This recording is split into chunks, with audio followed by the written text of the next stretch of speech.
Omo, I want us to talk about Nigeria versus Gabon. There are 3 Gabonese players that I want us to talk about. These 3 players, 1, we have to have a prayer topic concerning them. 2, we need to talk about the threats they possess. And 3, Nigeria has to be wary of these 3 Gabonese players we are about to talk about.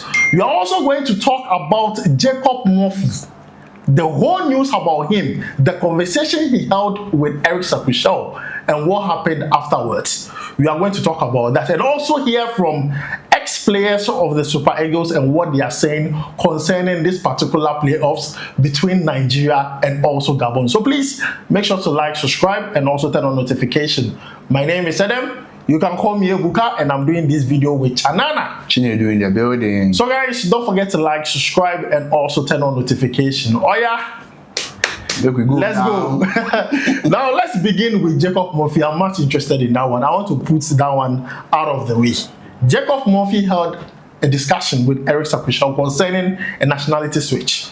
Now we know he's 30 years. We know he's doing very well with Newcastle United. This season, 2 goals, 1 assist. He's not bad. But then the discussion took a different turn because the player says he's willing to switch nationality only if Nigeria qualifies to the World Cup. Excuse my language, but that is nonsense.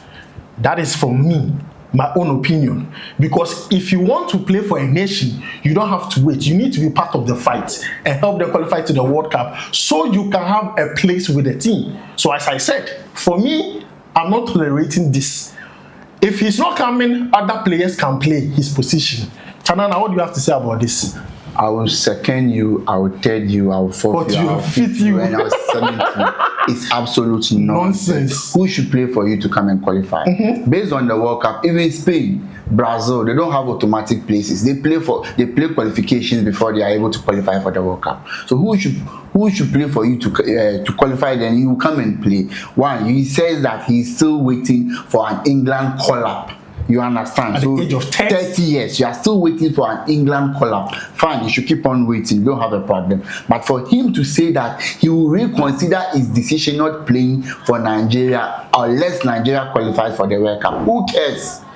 Since we've qualified for the World Cup, we don't care about you anymore. Because Eric Sakushel wanted him to come and participate in this double header because we know he's going to be dangerous, serious, whatever have you to say. So we wanted an additional player because let's be frank, his qualities are exceptional. Right now, when he's in Nigeria, he will have added a lot to the team. But what will you say? We don't want a player who is not ready to sacrifice for the nation or for the country. So for you to be able to look us in the face as Nigerians, over 200 million people, and give us a condition and tell me that you are waiting for me to qualify to the World Cup before you can reconsider your decision, then please keep that decision of yours. If you are not willing to play now, then we don't need you. After your 30 years, how many years can you play for? You are not a player for the future.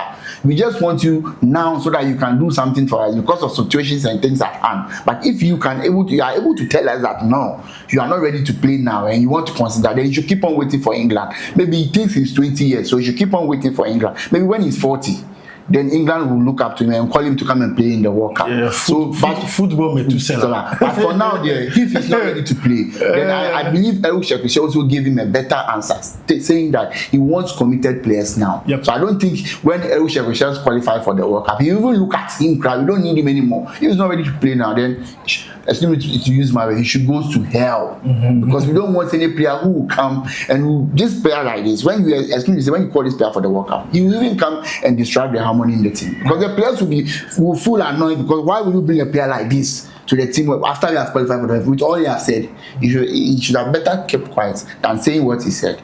I rest my case. Cool down.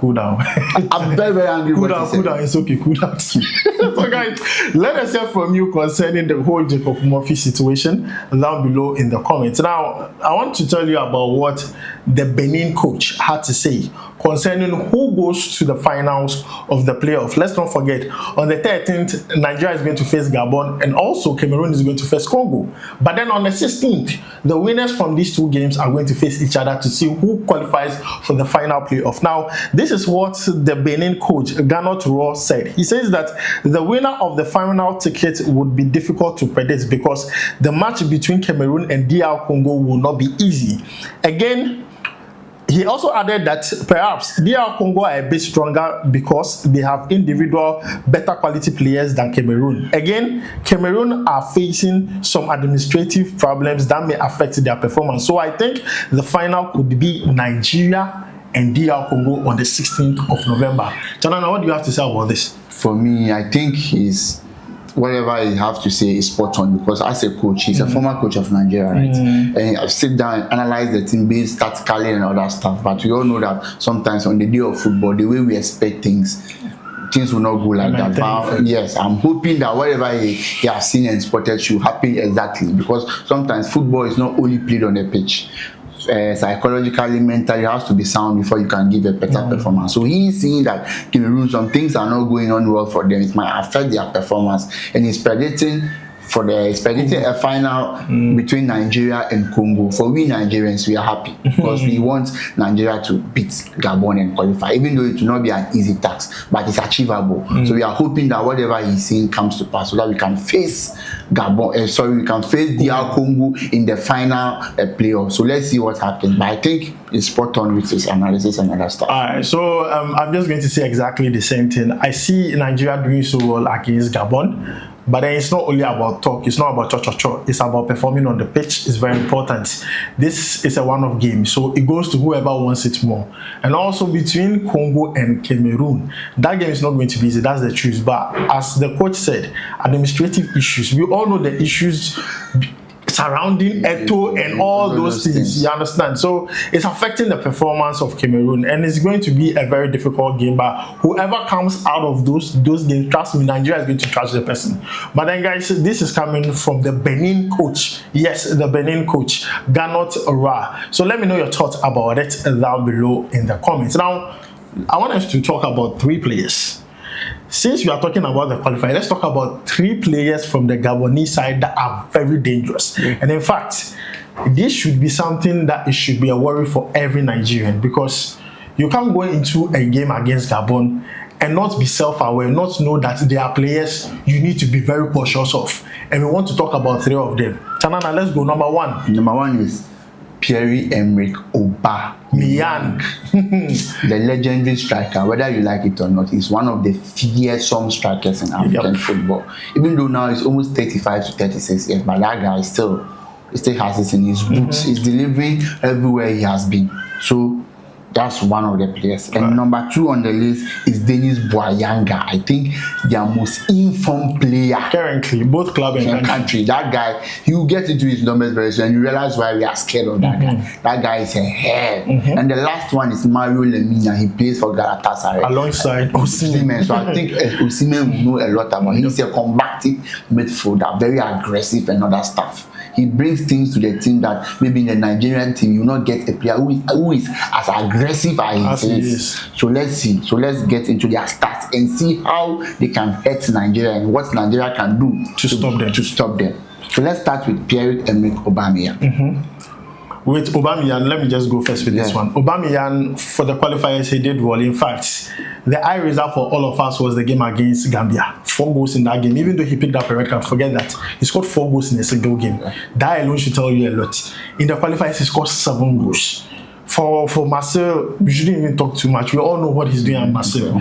He's a very dangerous player. You don't have to even joke with him at all.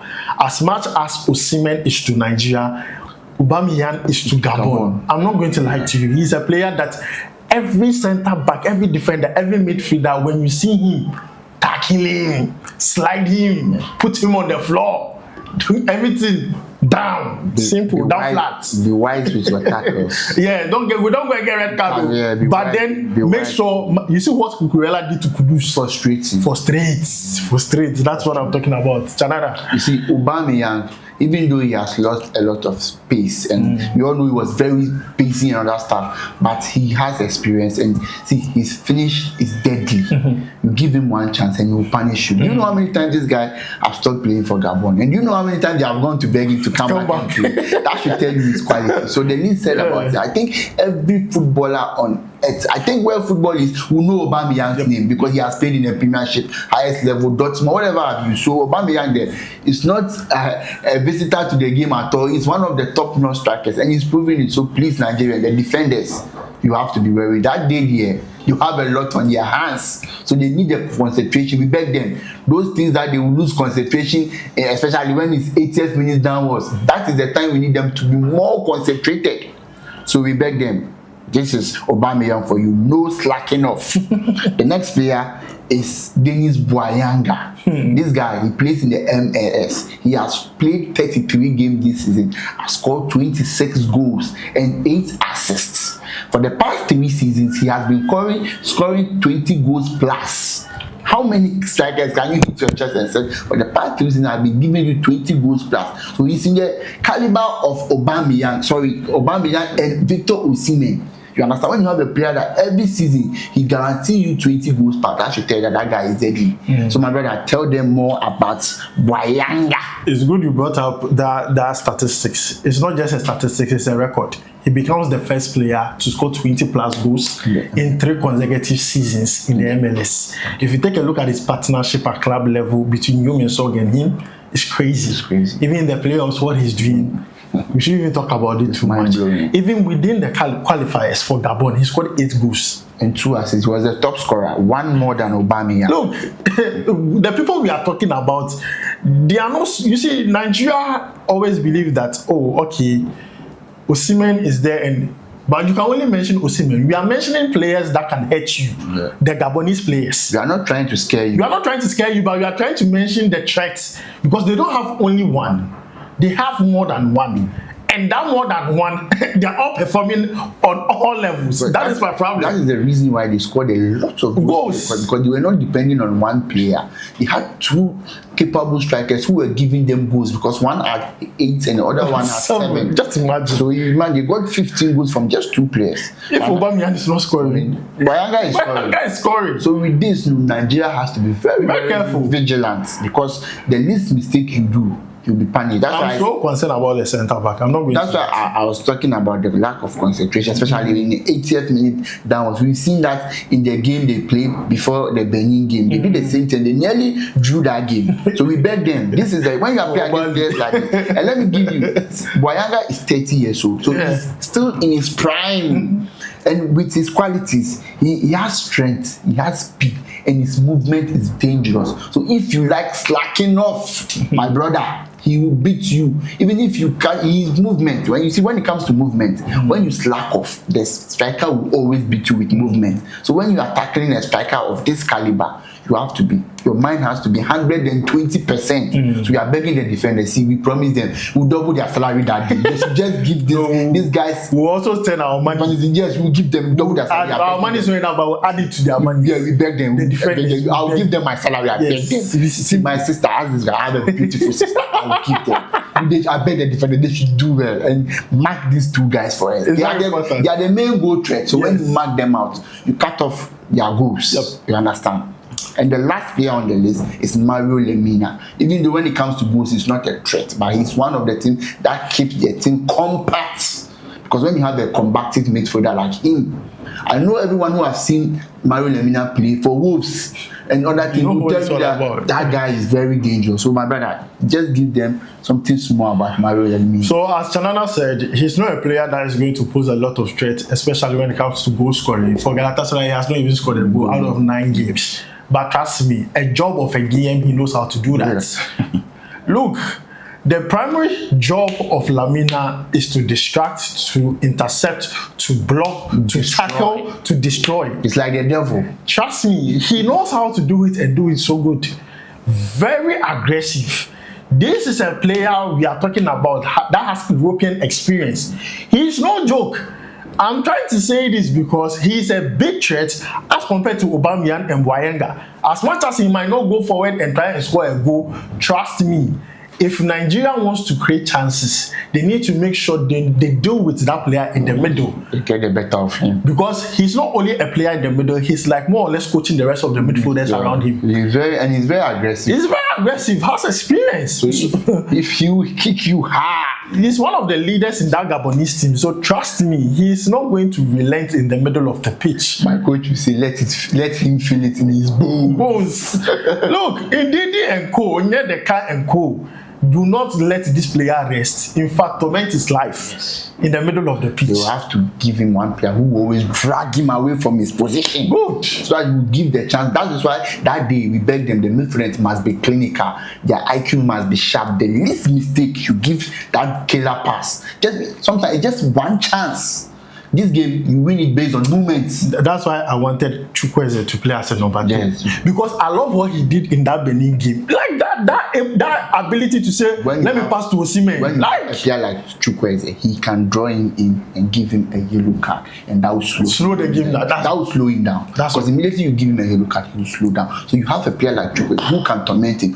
Lookman and Steen must be always around him to pick the ball, because they know that he will come in with a tackle. Exactly. So you have to be smart enough to let him pick an early yellow card in the first half, and in the second half you slow him down. Eric Sekusha, we are giving you simple tactics. This is simple. Let Lermina get a yellow card. Early yellow card. He's no stranger to a yellow card. He gets it right now. So let's make sure that in the first half you let the players torment him enough to want a yellow card offense. That will slow him down for the rest of the game. And you can just be passing by, pass by. Don't pass me by. You just be passing me by. So guys, these are the three players we believe are a big threat to Nigeria and are playing for Gabon: Aubameyang, Bouanga, and also Lermina. Let us know what you think about these three players down below in the comments. As much as we are stressing it, we are not trying to say, oh, Nigeria should be scared. We are just trying to make you self-aware. No matter who you are, if you are going to face Gabon, you definitely plan around these three players we have mentioned. You just want some of the Nigerians who don't know the qualities of Gabon. They think Gabon is just Gabon. Yeah. Just be frank, if you mention Gabon, people don't add a lot of importance to Gabon when it comes to football. Yeah. But these qualifiers and stuff, they've shown that they are really, really a threat. And these are the players that have made them that threat. So please, when you mark this, especially those two players out, and you try to take Lermina out of his role, I tell you, the game will be far, far more easy for Nigeria to win. Alright, so guys, let's move on to our next one. And this has to do with what an ex-player had to say about the Super Eagles, about Eric Sekusha, and also about the playoffs. Chanana, let's go. The player, the former player is Demiji Lawa. He said, the Super Eagles head coach must make the right decision at this stage by inviting players who are prepared to give their utmost effort to help Nigeria qualify for the 2026 World Cup. And he goes again to say, there is no room for errors. He must invite players that understand the task at hand, because they must not jeopardize the second chance of qualifying for the World Cup. Gabon are a good team, but Super Eagles remains the best. Look, that second chance he's talking about, you and I know what the second chance is. In Nigeria, when Eric Sekusha took the job, there was no hope. But right now, hope day. Hope day. I'm not going to lie to you. Looking at what happened, that 3-point deduction, that Eritrea rule, hope day, that is the second chance. So the coach needs to select players based on quality, based on experience, based on what he has seen, and players who can help the team. Secondly, the part where he says, do not jeopardize. That is so important. You see, most of these players, excuse me to say, have not tasted World Cup before. Only a few. William Trostekon and a few of them have tasted the World Cup in 2018. So they do not have to jeopardize this. They need to take this as a serious assignment. This is so important, and I like what the ex-player said. I am in full support of it, and we are waiting for the squad list, which is very important. Chanana. Yeah, you see, he's trying to make me aware that when this is the time that we need players, we don't want players like Jacob Murphy in the team at all. But even though his qualities are needed, and he doesn't want to play, so why force it? This is the time you need players who are ready to kill themselves for the nation, because they know what is ahead. So we are hoping that the coach makes the right decision, inviting players based on merit, based on form. Because I always say, when a player is on form, it's very dangerous. You don't know what to expect from the player. So we are hoping that Eric Sekusha will put the team's interest at heart first. Use your head than emotions, please. We don't want emotions in naming the squad. Use your head. Because when you use your head, you go for the best. Emotions might sometimes make you make decisions that later you might regret. But when you are going with your head clear-headed, you know what you are going for. So we beg him to make the right decision. Because this game against Gabon, for me, I think that is more dangerous than even playing DR Congo or Cameroon. I think when they beat Gabon, you say that, are these people prophets? if they beat Gabon, you see how easy they will get Cameroon and, Exactly. or DR Congo. So the Gabon game, they should be careful because people will be a bit complacent when facing Gabon, but Massa, they are the most difficult. So when they beat Gabon, I tell you, things will be easy for Nigeria. So guys, we are going to end it here. Let's hear from you concerning all we have discussed live here. Jacob Murphy, the 3 threats from Gabon that Nigeria has to be very careful of, what the ex-player is saying, and also what the Benin coach said concerning the Super Eagles qualifying to the finals of the playoff against Congo. Let us know your thoughts about all this down below in the comments. My name is Adam. You can call me Ebuka, and I did this video with Chanana. Chinedu in the building. Today we are on We'll make sure to see you in the next one. Thank you for watching. We go bye.